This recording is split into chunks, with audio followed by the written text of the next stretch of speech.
Have you ever been in that situation where you know the year is changing, but then you're so stuck in the previous year that you keep on writing and saying the previous year instead of the next year?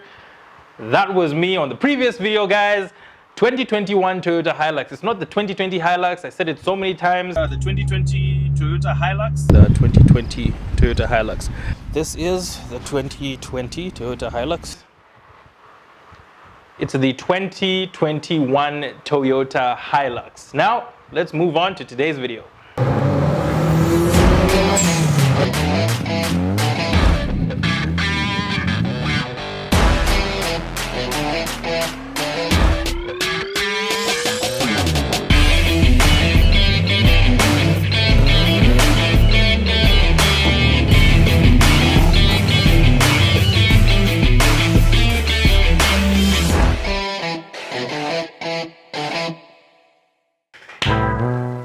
Alright, in this video, we're going to look at the 4x4 features of the Toyota Hilux that make this car the perfect car for almost pretty much any off-roading situation. Some of you own a Toyota Hilux and just don't know how to use these buttons, and if you don't own a Hilux, don't worry. Most of these technologies are implemented in a wide range of four-wheel drive vehicles, so you can still learn something from today's video. So let's get right into the training that we had with the guys from Toyota. We'll start by talking about the engine of this car, which is a tuned version of Toyota's 2.8-liter turbo diesel 4-cylinder engine, producing 150 kilowatts and 500 newton meters of torque.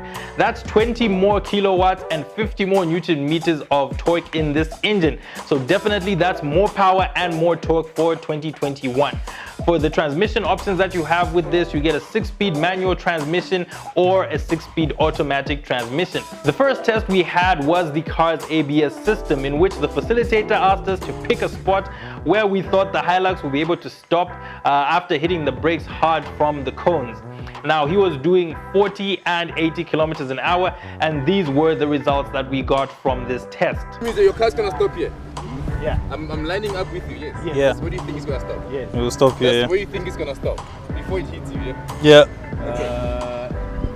Okay. At 40, brand new brakes. It's like, yeah. I'm through now. Okay, that's fine. Okay. 40 k's. Look at the speed from outside. 40. Yo! Too much faith. He missed. Too much faith. Okay, let's have a look. 80 kilometers per hour. 80, yeah. 80 k's. 80. Brake. Yo! Gone. Gone. Gone. Everybody is dead. As you can see, we were pretty much completely wrong with both of the tests, and here's the lesson behind it. A driver must always be aware of the speed and how it affects his braking distance. The faster you go, the further the distance your car needs to come to a complete stop. The surface also matters, and with this wet and muddy ground, even the well-equipped Hilux needed about almost a football pitch to just be able to come to a complete stop. But the great thing about ABS is, if you notice in the 80 km/h run, the driver was still able to steer the car while hard braking. And this is important, and a reason why you should not ignore the ABS light on your dashboard, because it could mean the difference between you being able to swerve in a situation or just straight up sliding into the obstacle that is in front of you. The next demonstration we had was how to use the H2, H4 and L4 functions in the car's four-wheel drive system. For this, we went to a part of the track that had this uneven surface, and note that these functions on the 2021 Hilux are fully automated, so you can engage these with the dial on the left under the steering wheel of the car. The first we went for is H2, and this is pretty much your normal driving mode, in which only the two rear wheels in the car are receiving power from the engine, and this mode is best for your fuel economy and for a comfortable drive on tarred roads. So this is pretty much what everybody will be using when the car just comes straight from the factory. And in a situation like this, this is how far you would get if you were using the car in the H2 mode. This car again. We get to the third mode, fourth mode, fifth. Let's have a look. Okay, let's go. Two-wheel drive, yeah, H2. I think you just be at the first hole, huh? Yeah. Unless the diff is locked. There we go. What? That's what I say. We're done. Come and have a look. Everybody come here. Yeah. What is happening here? Stuck like this. You got a wheel speed. Two-wheel, it's still two-wheel drive, remember? Come this side, have a look how much traction we have here. How much can this drive out? Yeah, easier. Plenty. You even deflated the tires. Yeah. I personally predicted that it would go a little bit further, but this is pretty much as far as it went. And you see, as the facilitator explained, power takes the path of least resistance. So it's easier for the car to spin the wheels that were suspended in the air and not really the one that was firmly planted on the ground. So that's why the car pretty much got stuck at like the first hole that it was put through. So this is where the H4 and the L4 functions come in handy. But going a little further, we're stuck again, and this time we have one of the front wheels spinning and one of the rear wheels spinning as well. And because H4 is high-speed four-wheel drive, it will be much more difficult for the car to gain some grip, because the wheels are spinning so fast and it's pretty much just digging up the mud, flinging it out and making a bigger hole for itself. And this is where the L4 function comes into play. L4 stands for low speed four-wheel drive. So the front wheels are also receiving power, but this limits the speed at which the wheels are actually turning and helps them to move more slowly. So this allows the car to sort of, dig into the surface a little bit more slowly and hang on to the grip that it's able to find. But this alone also doesn't really help the car to get out of this situation, because remember, the power is looking for the path of least resistance. And to fix this problem, you need to initiate what is called diff lock. So what this does is essentially lock the two rear wheels of the car together so that they receive equal power and move at the same speed at the same time. Without diff lock, each wheel is allowed to receive power and spin independently of each other. Left, left, left. Yeah, that's it. Which means that we will only drove the car out of the Yo!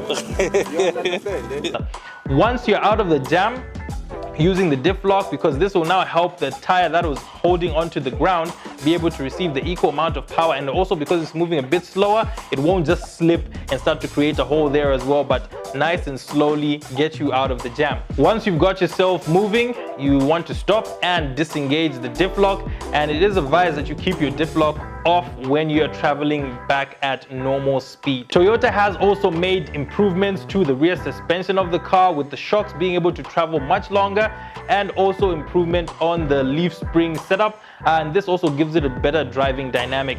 And I have to say, I've seen a lot of these Toyota videos on my phone and stuff, but it was quite impressive to just see it in person, how the car was able to just flex its leg or wheel muscles, whatever you want to call it.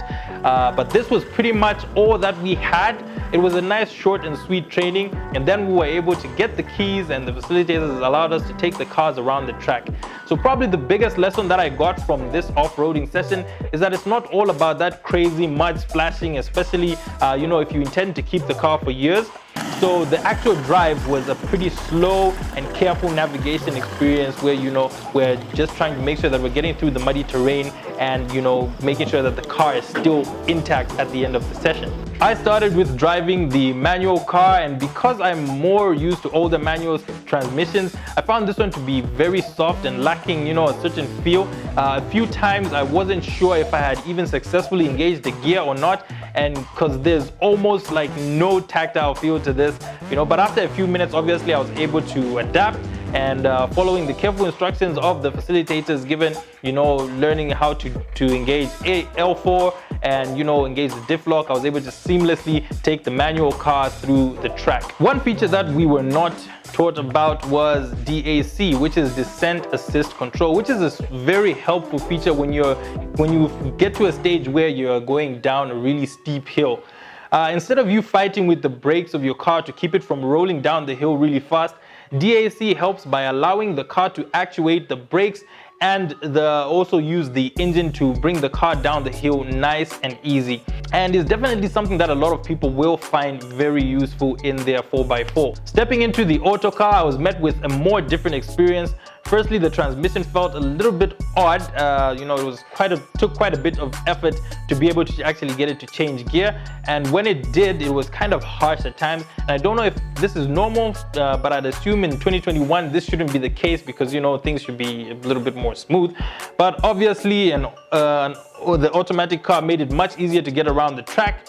You know, without really thinking about whether I'm clutching or not, or what gear I should be engaged in, but more just focused on the obstacle. By far, my favorite experience was getting around the steep circle where, you know, at some point you literally can't even tell what's on your side. So that was, you know, really exhilarating for me, because, you know, there was that risk of the car actually tipping over and falling.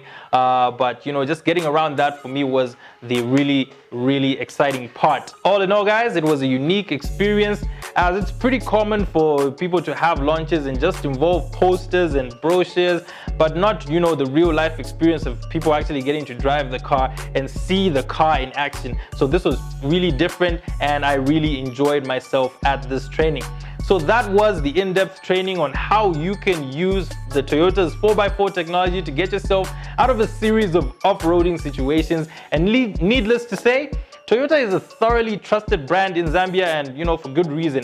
They do provide exceptional reliability and performance with their cars. So a big thank you to the team at Toyota for all the content. And you know, of course, if you want to learn more about the 2021 Hilux, go to Toyota's website, which will be linked in the description below. Like and share this video, guys, with your friends, so that, you know, everybody can also get to learn about this stuff. Like and follow Z Gear on Instagram and on Facebook. And if you want to get in touch with me, it's at Tintachona on Instagram. Until the next video, guys, take care and drive safe.